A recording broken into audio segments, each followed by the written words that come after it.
going on, everybody? It's Steady here with the Countdown to the Geekcast, and this video is going to be our full panel with Giancarlo Esposito himself. It was an absolute honor to interview him at the Superhero Car Show and Comic-Con. He was a fantastic guest, and he was a force to be reckoned with. While you're here, be sure to like and subscribe, and if you're wondering what I mean by force to be reckoned with, well, see for yourself. All right, San Antonio, are you ready? My next guest needs no introduction.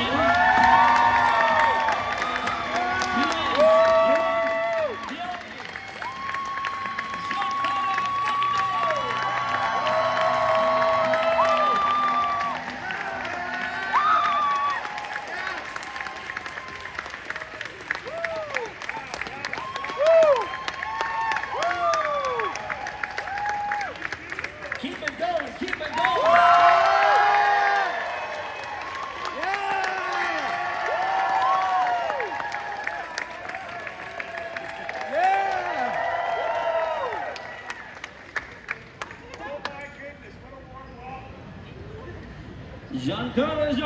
Giancarlo. Welcome to Texas. Welcome to Texas. God, I love coming to Texas for this reason. Lovely people, always excited wherever they're at. It's really great. You bring the party to the state. Welcome, sir. Welcome. Thank you. How has your time been so far? The time's been great. I've been on a plane, off a plane, and always excited to come to San Antonio for sure. Have you been doing conventions in the past, or is this a kind of a thing that you've been trying out for a while? I have. Before pandemic, I did a bunch of conventions for a couple of years when I had the opportunity.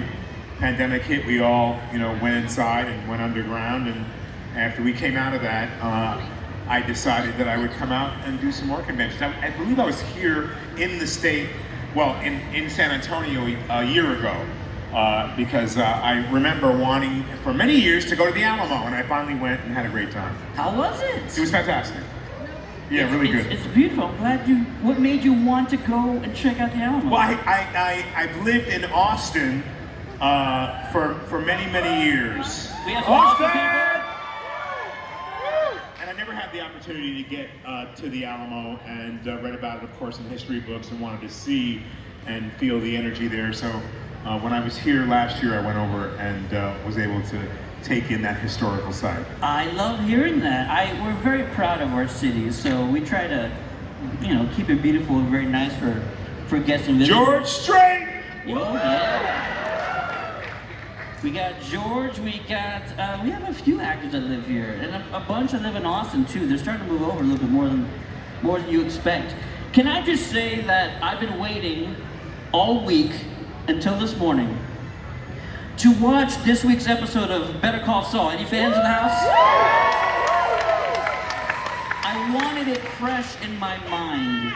Does it feel like a weight has been lifted off your shoulders? You don't have to hold any more secrets. Does it feel great now that the episode Breaking Bad, spoilers guys, I'm sorry, has aired? No, it doesn't feel like a weight's been lifted at all because there's never a weight there. Really? No, there wasn't any secrecy you couldn't talk about? There's a lot of secrecy, my business, because, we don't want to spoil it for all the fans. I never worry about having to hold secrets because I'm always tap dancing around them. I never want to tell anyone what's going to happen. And when people ask me, do you have any spoilers? I say, well, I'll tell you everything. And then you watch their face drop, and I laugh. No, I don't ever feel hindered or handcuffed by, or afraid of, that I'm going to slip and tell any part of the storyline, no. So there's no weight that's been lifted off. I love doing Breaking Bad as much as I do Better Call Saul. Saul has been the latest incarnation, a very different show, very progressive, very with our times as Breaking Bad has been, and it's a show for the ages for sure. When did you know, after Breaking Bad had ended, that they would be extending the story of Gustavo, and what did that mean to you to get to tell more story about Fring? Well, they didn't extend the story of Gustavo. They extended the story of and the genre of this world. Better Call Saul is an extension of Saul, who is also Gene, who is also Saul Goodman is that lawyer who had a life after Breaking Bad because he was the connection between the edgy, nefarious Salamancas and Gustavo Fring, and a link to Walter White. It was a wonderful opportunity for me. You asked me a question, the question was, when did I know? It was years later that they came to me and asked me to join Saul. It was in the same trajectory, in the same timing as was Breaking Bad. They had started Saul, that when they started it, they didn't ask me to come back. It wasn't until the end of the second season, beginning of the third, that they asked if I would come back and join the cast. And we're all very happy about that, am I right? They sound a little happy. They do. I'm happy, they're happy. There's also another show you've been on recently. I think it's called The Mandalorian. Have you guys... I think they've heard of it. I think so. We have some questions from the audience. They've been very nice in giving me some questions to ask you.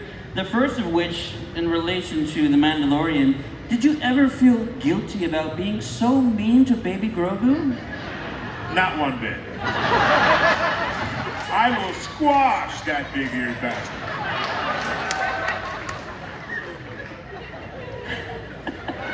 That's wonderful.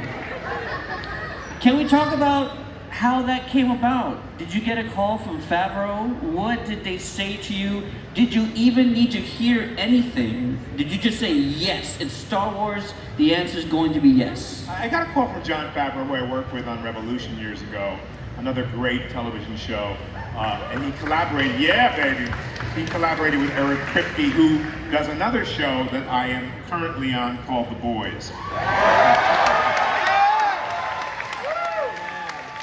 There's a few fans in the house. So John called me and he said, I have good news, I have bad news. He said, you want the good news first? I said, yeah. He said, I wrote a role for you in The Mandalorian. I said, great. I said, what's the bad news? He said, the bad news is I don't have a lot of money to pay you. And I said, John, it's Disney, it's you. He said, yeah, there's money somewhere. Yeah. He said, it's all going up on the screen. We're making a big, huge volume. It's going to be a very technologically advanced show, and that's where the money's going. And I said, great. And so I said, so John, I have one request. He said, what is that? I said, I have to have a cape. Give me a cape, please. So, it was almost an immediate yes, and of course I said yes without pause, acknowledging that world and that universe is someplace that I wanted to play in. But especially, I wanted to play in that world with Jon Favreau and David Filoni. Two of the best, two of the absolute best. As Moff Gideon, you got to wield a very unique weapon, the Darksaber. Did you have to do your own training with that? Did you do any stunts whatsoever, or did they try and take that away from you when those scenes came up? To answer your first question, did I do any training? Yeah, I found myself in the kitchen with a broomstick. I mean, that's how we do it, baby. That's Wizard how of we Oz, do it, you yeah. gotta fly, get on the broom and fly. If you have to use a saber or even a long gun, a broomstick is always a great choice to practice with. And it's less harmful than anything else, too. I did have a broomstick in my hand once in a while to try to figure out what those moves might be. In that particular, all of the episodes of Mandalorian, I do my own stunt work. And so I'm really proud of that. There's some great stories surrounding it. On the day, Lateef Crowder is the stunt man and who actually does all of the Mandalorian stunts. And on the day, they had our scene that was going to happen, and Lateef was over in the corner practicing with the intention that he'd be doing it with another stuntman.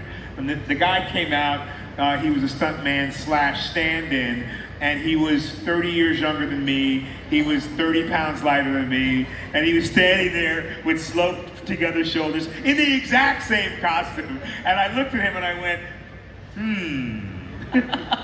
And John came out and said, John, take a look at this guy. He's a really sweet dude, but look at him physically. And John went, And so I said, I guess I better get to work, huh? And he said, yeah, I guess you better.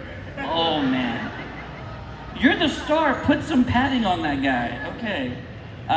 In The Mandalorian, you are an amazing villain, says one of your beloved fans, as well as the boys. Do you have a favorite contemporary villain? You know, I get a chance to watch so little television, and it's my favorite contemporary villain would be someone I work with today, and his name would be, and he's a nemesis of mine as well, but I love him as a human being, Homelander. Anthony Starr. Anthony Starr. You are not a god. You are simply bad product. My favorite line now. I say that daily. You said it. I forgive you, and I launch into the line. Instead of getting angry at someone who rubs me the wrong way, I just look at them and stare them in the eye. I give them the Gus stare, and I use a Stan Edgar line. They look at me like, what are you talking about? I'm like, get away from me, you're just a fly. There's been some things I've heard. You like to stay in character on set most of the time. It tends to intimidate some of the crew around you. Is this true? It is true. I mean, I don't mean to be intimidating. I think we, as human beings, sometimes are afraid of our own organic, truthful, honest power. And we, as we watch our favorite characters, villainous or otherwise, we recognize on screen, in television and in film, we recognize that there's something that we want. You have something I want. And that's a famous Moff Gideon line, or at least I'm trying to make it famous. And what that is I want the confidence to know and to be able to feel my own organic energy, and that is valuable. I want to be seen and understand that energy inside me means something to someone. And I won't feel that unless I know it means something to me. And that energy comes out of ego. It's not out of power. It's out of confidence that I am an original and I have something to offer and to share. And so I contend that what I've started to channel in the roles I play is not necessarily a meanness, although I do play characters who have their own agenda to fulfill. I, as a human being, have my own agenda, which is I believe that intention is everything.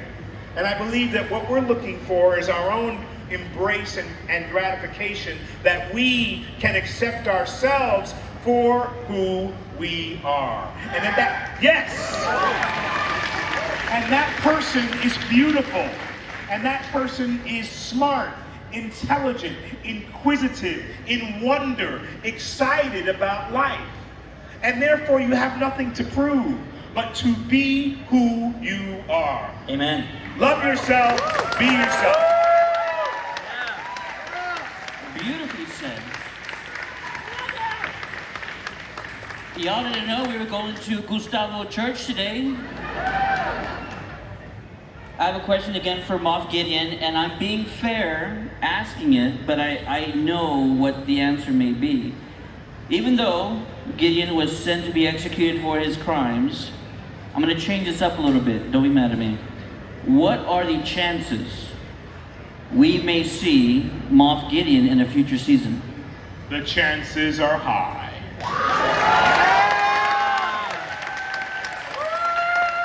Yeah, baby. The cape will return.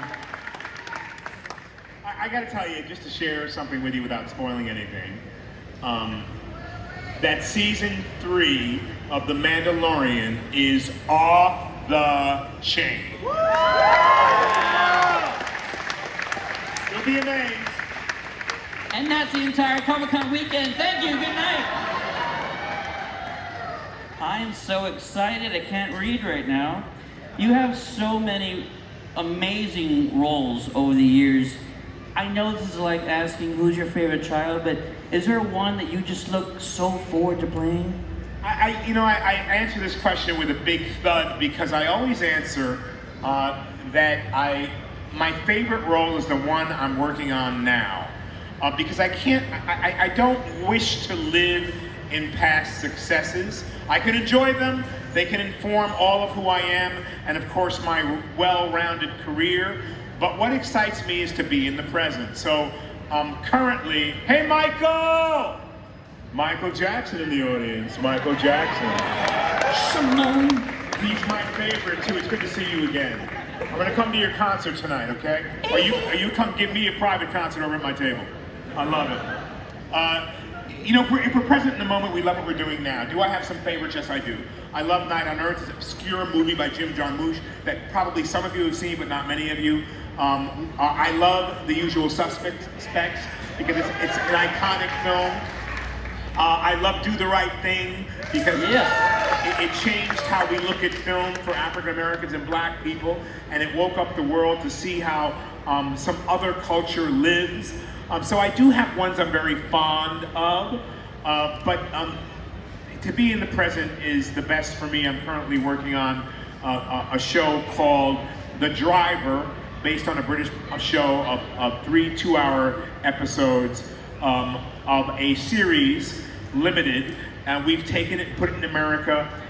We've developed it for hopefully a 5-year run.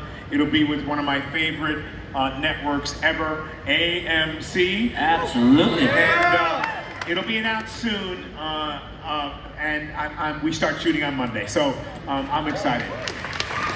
Round of applause, round of applause. You have cemented yourself as one of the top villain actors of our generation. I know you've probably seen the fans have been casting you as several comic book villains in both the Marvel and DC side of things. If you were given the choice today, anybody at all, doesn't matter if there's somebody playing him, who would you choose to play a villain in a future role? Well, I'm going to back up a minute because I love the guys at Marvel, and we've been in a room together on the TV side, and I love what they do and how they've captured the market and audience in their films. I attest that Mandalorian is so successful and Star Wars because it returns to mythology, the art of the story, the hero and heroine's journey. Little do we know that stories that we love the most they get our attention because they refer to a mythological journey. It's the journey of the hero. It's the journey of the heroine. Our lives can be that journey if we're able to dream big dreams. Not only is it enough to dream big dreams, you have to put those dreams in action. And to put those dreams in action, it takes your attention. It takes your intention. So to sit every day and map out your day and say, yeah, I gotta go to work from a 9 to 5, but I'm gonna take this 10 minutes and I'm going to put into the universe via my vision and envision what I want for my life, my career, and the world. And that formulates your intention. And so what you do today determines your tomorrow. It's as simple as that. What we've forgotten and should be and might be poised to remember and reminded of, as I hope that when I forget on a daily basis that someone out there would remind me, is that you can do whatever it is you want to do if you put your intention and your attention on that dream. So, I have not worked for Marvel yet. I've been in a room with them and talked to them, and to answer your question, I think what they do is on the lines of that mythological journey that Joe Campbell talked about, who happened to be a friend of George Lucas, that George Lucas put into his stories. They do the same thing. It is our dream and intention to save the world, our environment, to save the world from greedy corporations, to uplift the world and have leadership that thinks about us for the people, by the people, which means that those future leaders are in this room right now. Amen. Right? And And so we want to inspire each other. We want to lift each other up, because what happens when that happens is then we actually do have a vision and a dream for a new world. Then we can actually start to reverse all the things that we have destroyed that will choke us if we don't change how we move through this universe. So, there's the talk of Magneto. There's the talk of Dr. Freeze. Oh my.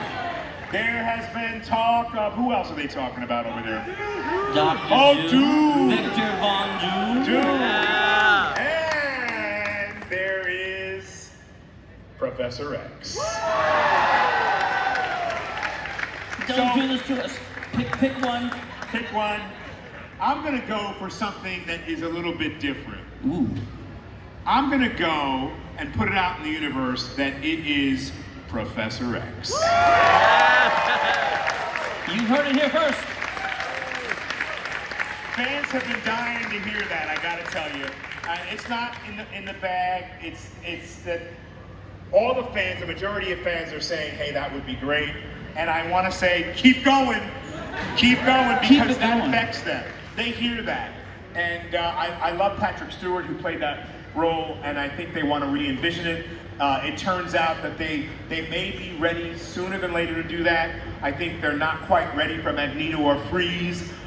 So, you know, I'm hoping that when they are ready to do Xavier X, that they'll be talking to me, and I can make myself happy in all of you.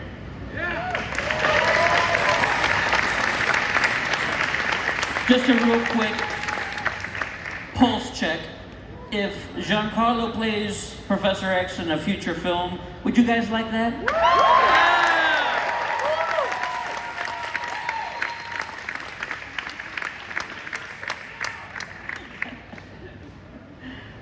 This is amazing.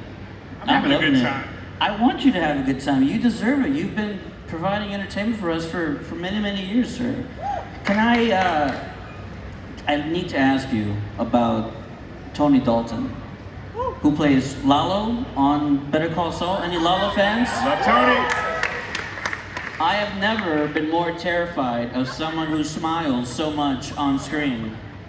How fun or how magical was it to work off of Tony so much? You are both tremendous actors, and you're both in these extremely intimidating and ferocious roles, but you both do it in such different sides of the spectrum. Please tell me that you just loved working with Tony, and give us some stories about that. You know, I adore Tony Dalton, is exactly right.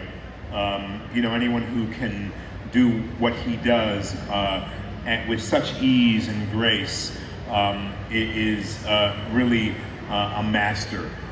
Tony is an easygoing guy who has an edge to him when you see him on camera, and can certainly scare the heck out of you. He's been a formidable opponent on Better Call Saul. We yearned for more to do at the end of Breaking Bad, where we had a few scenes here and there. I think we had something in the chicken chiller, and from that day on, we had another scene somewhere else. We just wanted more, and it wasn't out of our desire to have more. It was out of the writers wanting to create mystery, suspense, and angst for the audience as to when that might be. So this season's been great to be able to have some moments with him that have been substantial and formidable and really quite wonderful.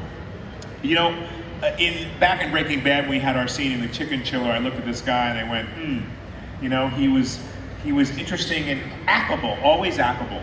And I thought, oh, he's got a bit of my style going on. And so I had to play against him in that scene because Gus is trying to cover something up and he's onto it, but I'm quite gracious and give nothing away, hold my cards close to the vest, have a very poker face. As we move through this season of Better Call Saul, he becomes someone who unnerves Gus and absolutely upsets him in every way. And we had fewer scenes together, but scenes, when you're with an actor who is chasing you and you always see that particular character, being your nemesis, but you're never in scenes together, you envision their face. You envision their actions and their physicality. I think it's probably the same that he would do for me, because we're actually are together, but we're very opposed. So to finally get in our final scenes, and no spoilers for those who haven't seen this season, it was wonderful to play those final moments, because we actually were able to look in each other's eyes and interact. He's a masterful actor and a beautiful human being, but it takes really, really good guys to play the really, really bad ones. Correct me if I'm wrong, in Better Call Saul, this has been more, it's taken more physical scenes for you. Gus has gotten his hands much dirtier himself than he ever did in Breaking Bad. He had a few kills of his own, if I'm not mistaken. Was that something you enjoyed doing? Being more ferocious as a villain? Seeing Gus get his own hands dirty? How was that for you? I love to kill people. It's my favorite thing ever. It gives me such joy. There's something about a villain that you, especially Gustavo. Hey Josh, I see you, big boy. Thanks for coming, nice to see you. There's something wonderful about not showing who that person is. Because I'm against gratuitous violence in film and in television. It lessens the power and the effect of the emotion that you're trying to portray. And Gus is not about just killing, although Lalo is not either, but enjoys it a lot more. Yes. So when I had the opportunity in 401 of Box Cutter of Breaking Bad to elicit my own power in taking a life, it was for a reason. My organization, my family was compromised. Victor was seen. It broke my heart, and if you look at that scene closely, you'll see in my actions the sorrow and sadness with which it took inside me to kill Victor. There's some takes I'm sure they didn't use which really showed more of that, but I had to take Victor and send a message, so it was a dual killing. I do like it when you're able to see a man who cares somewhat for people, but has to take care of the whole. In our world, a lot of the time, and even on this stage possibly, people, it's a wonderful moment to be all about the I and the me. We're taught and trained through advertising to be told that if I wear this and look this way, I am beautiful, and that if I do these things, I'm successful. If my bank account has a certain number in it, I am then going to be respected. So and how many times can you pass a mirror without looking, right? We are programmed. We're programmed to be a lot about the I and the me. Get out of my way, I come first. But I attest that our lives really would love to feel how it is to be in service. Because all the money in the world is not going to allow me to cut to the front of the line. All the money, in more ways than one. There's no cutting to the front of the line to get the message faster than anyone else. There's no cutting in front of the line to get to heaven quicker than the next guy. Because my record of my past, of what I have done, will precede me. So then it is already spoken, it is already done, it is maktub, it is written. So we are to be in service so that we realize that the only way for us to be happy is to be about, not be about the I and the me, but to really embrace the we and the us. Y'all better clap for this man.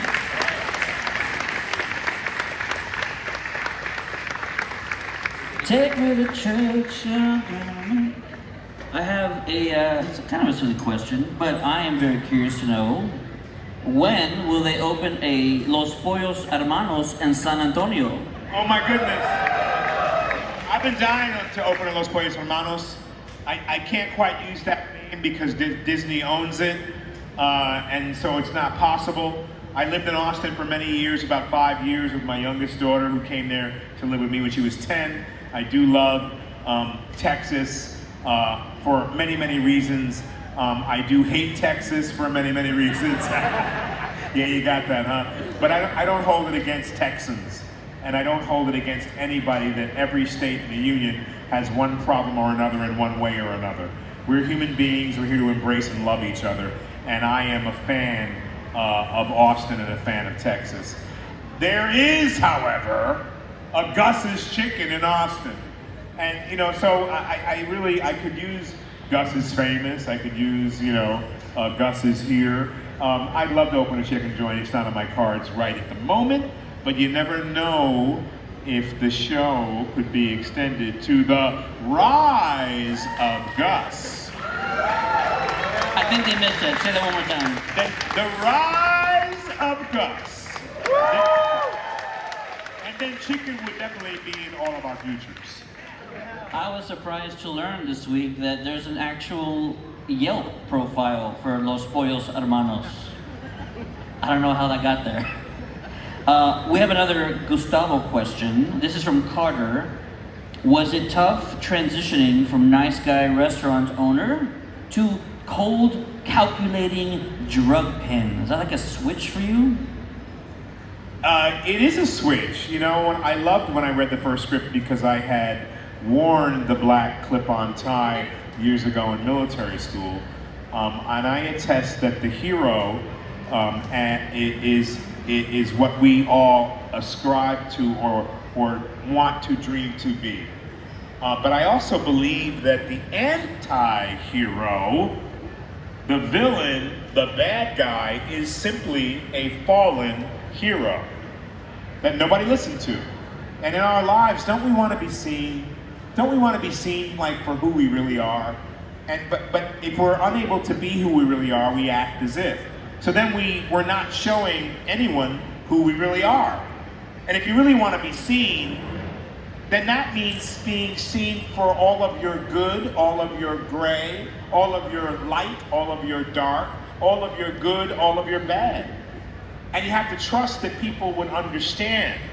So we hide what we don't want to have seen. And what I loved about Gus was the stage direction that Vince Gilligan wrote, hiding in plain sight. Yes. I thought about human beings who are hiding. I thought about my own self, who's hiding. Who wants to be seen when they're irritated and tired and they're not so nice? But that's part of who we are sometimes when that situation and circumstance overtakes us. The challenge is to play against that. I love making that switch. Going from a guy who's, can I help you? Would you like a refill?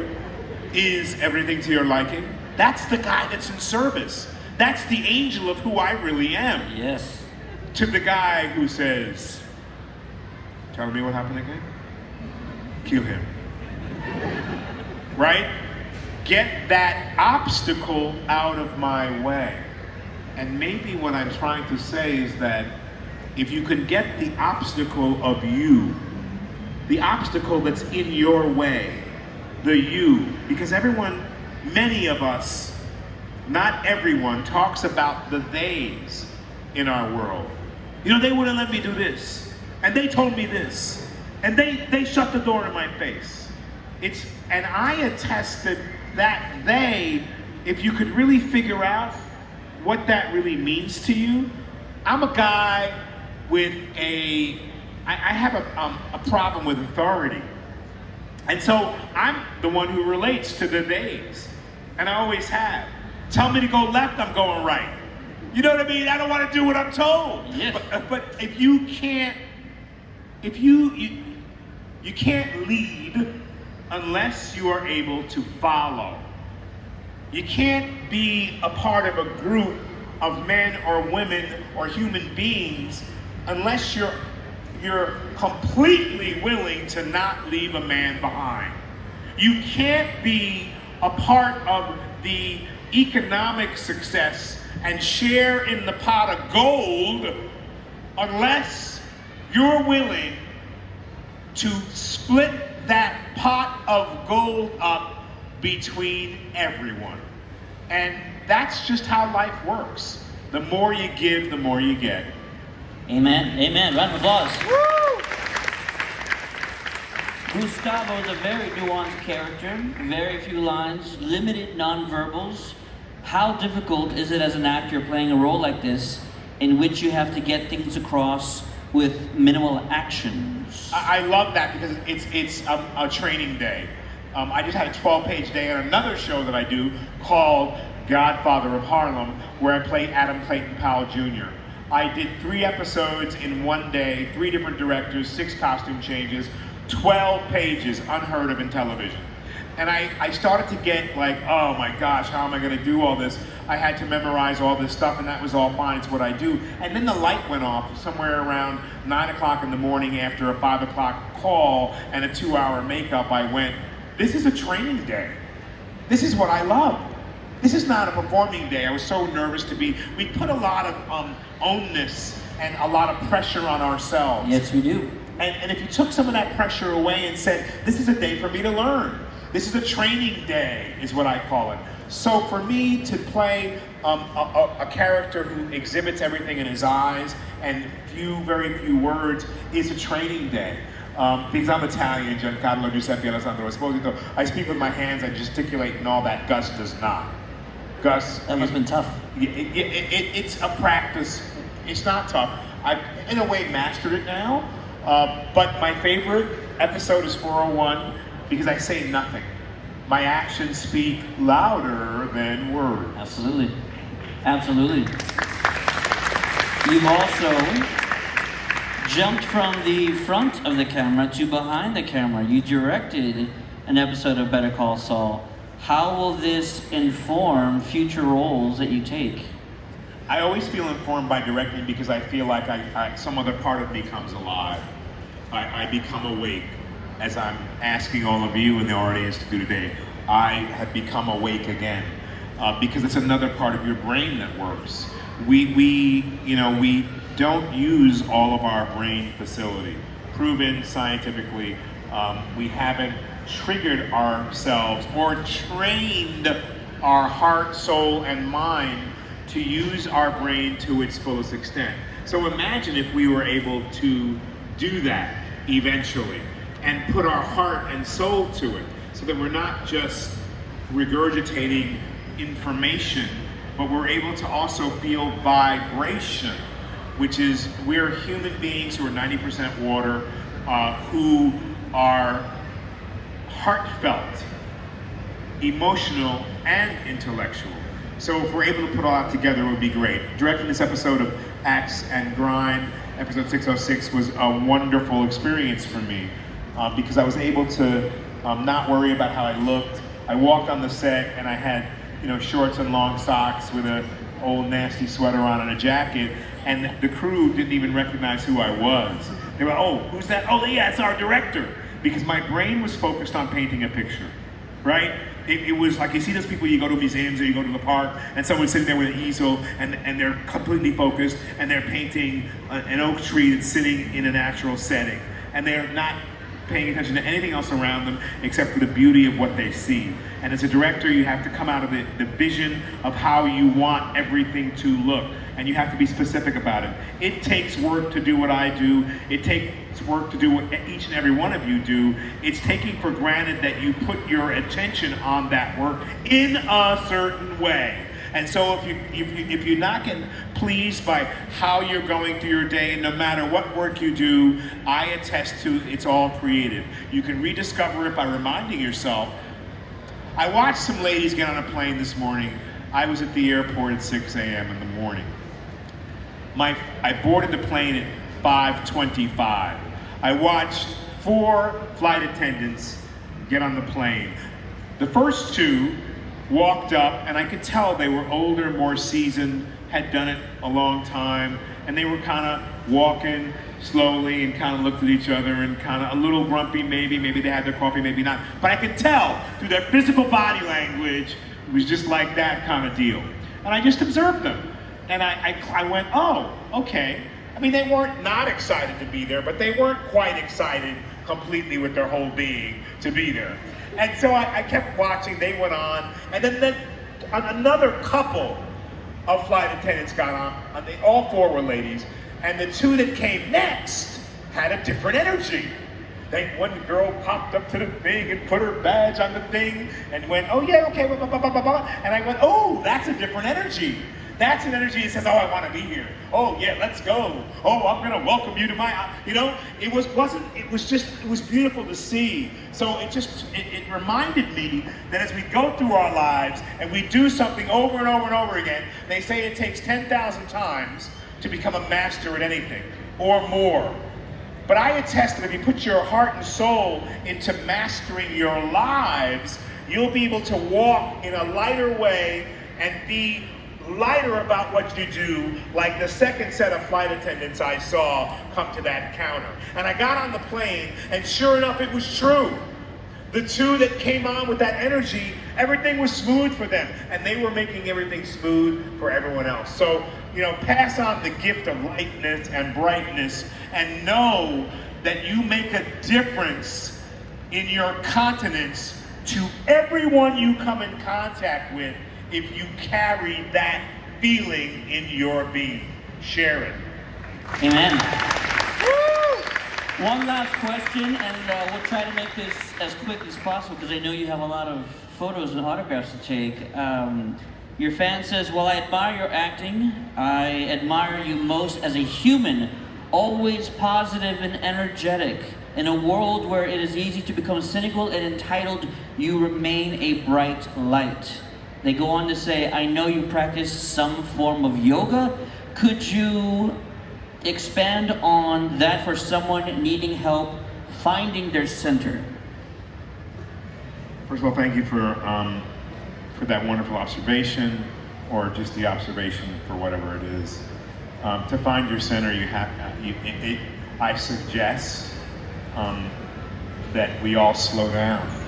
You know, to slow down a little bit and not operate off the energetic hum and buzz of our electronics, which are always in our hand, our computers, which are always in front of our face. If we're able to take moments of silence, our world is filled with things that get our attention. When do we get our attention? When do we get a chance to take care of ourselves? I practice yoga because it allows me to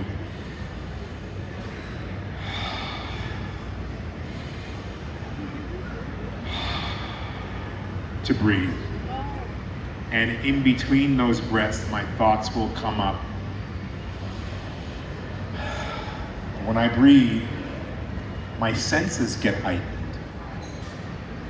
My ears can hear more.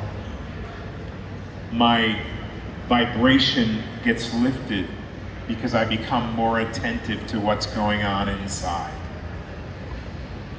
To me, it's that abiding and eternal energy and a practice that is medicine. And it becomes a medicine I can't live without because it focuses me and allows me to be present. Silent prayer could be the same. Chanting could be the same. Sufi dancing and praise could be the same. But it's ways of honoring the God or goddess within you, no matter what you believe or what religion you are from. It is the practice of calming and silence and intention that links you to the depth of your own soul, which will allow you to then to start to ask, how am I today? What is my mission? Do with me what you will is my silent prayer to the God and Goddess. Because then you are allowing yourself to be lifted up by the higher essence and energy of the universe. It becomes about a bigger portion of your spirit that we need. You need.